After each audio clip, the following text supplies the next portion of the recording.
Buonasera e ben ritrovati con l'informazione flash di News Sicilia e principali titoli del pomeriggio. Apriamo da Niscemi, dove sono ufficialmente iniziati i lavori per ripristinare la viabilità compromessa dalla frana che nelle settimane scorse aveva creato gravi disagi alla circolazione. Gli interventi puntano a mettere in sicurezza il tratto statale interessato dallo smottamento e a prevenire nuovi cedimenti. All'Assemblea regionale siciliana si riaccende il dibattito sul terzo mandato per i sindaci dopo la bocciatura nel DDL enti locali. Sud Chiama Nord ha chiesto la convocazione urgente della conferenza dei capigruppo per discutere la norma che potrebbe consentire ai primi cittadini di candidarsi per un ulteriore mandato, allineandosi così alla legge nazionale.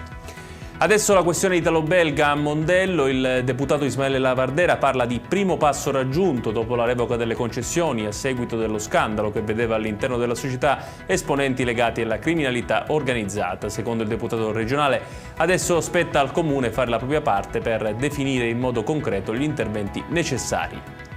E a proposito di gestione dei litorali, dopo il passaggio del ciclone Harry, i balneari siciliani chiedono un'estensione delle concessioni demaniali marittime. Le mareggiate hanno causato infatti danni rilevanti alle strutture e gli operatori chiedono misure straordinarie per compensare le perdite e garantire la continuità delle attività.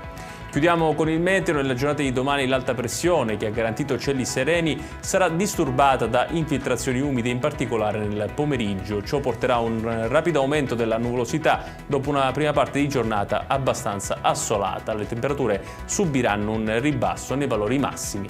Ed è tutto per questa edizione. Tutti i dettagli su queste notizie li trovate come sempre sul nostro sito www.newssicilia.it. Grazie per averci seguito, buona serata e buon weekend.